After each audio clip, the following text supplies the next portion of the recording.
Então vamos primeiro criar alguns campos aqui para a gente poder retornar e fazer o teste do provider, né? Como que serão as chamadas, como serão estruturadas isso aqui dentro do Ionic 3. Depois nós vamos criar o banco de dados e aí nós faremos os métodos chamar diretamente lá.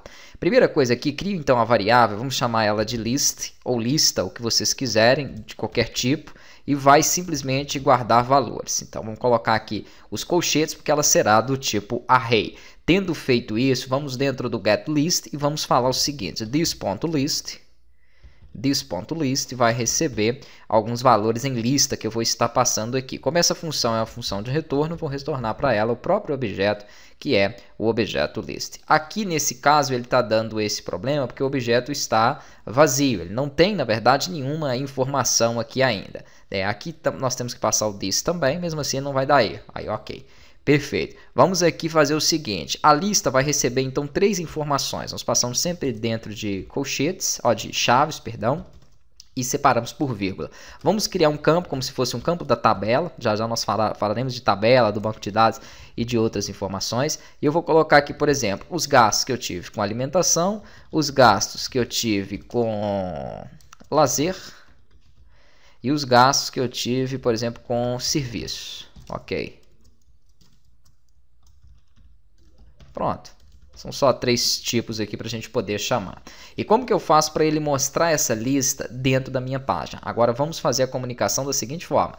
Abrindo a página contas.html e aqui dentro do conteúdo, em vez de eu ter esse texto de teste, vamos criar aqui um IonList, que é uma lista para poder receber informações. Se você for dentro da documentação e entrar nas opções de lista, você vai ter várias opções interessantes lá. Inclusive no primeiro curso eu explico alguns componentes, eu mostro essas informações.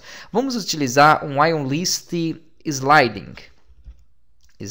Ele é interessante, depois eu vou falar um pouco mais dele aí para vocês. Aqui dentro dele nós vamos pedir para que ele corra todas as informações que eu tenho lá da minha descrição e mostre para mim. Então nós vamos utilizar asterisco, ngFor, isso aqui eu já ensinei para vocês, e o meu ngFor vai receber um objeto que eu vou chamar de item, ok? Que ele pertence a quem? A lista de itens que nós temos lá.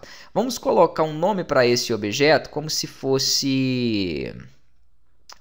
poderia ser uma lista de contas, né? Só que eu não tenho ainda essa informação dentro da classe. Vou colocar aqui, lista de contas. Pronto, lista de contas, ok. E aqui então ele vai mostrar cada um desses itens. Quem é minha lista de contas? Ela não existe ainda. Então abre a classe aqui do TypeScript, contas TS, tira isso aqui, não precisa dele mostrar isso.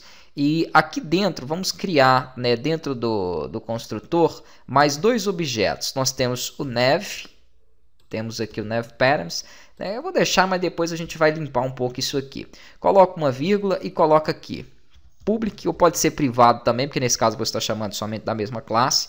Vamos colocar um objeto chamado contas, que recebe quem? O meu provider de contas, que é o contas provider.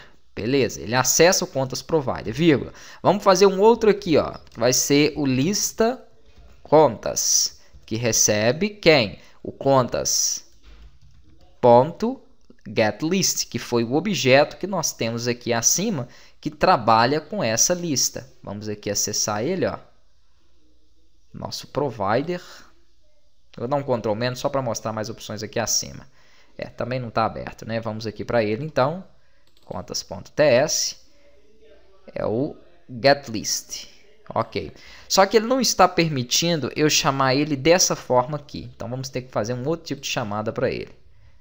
Conta.getList, ele vai dar erro. Então vamos pegar aqui o contasProvider.getList, que é o parâmetro que tem dentro dele lá.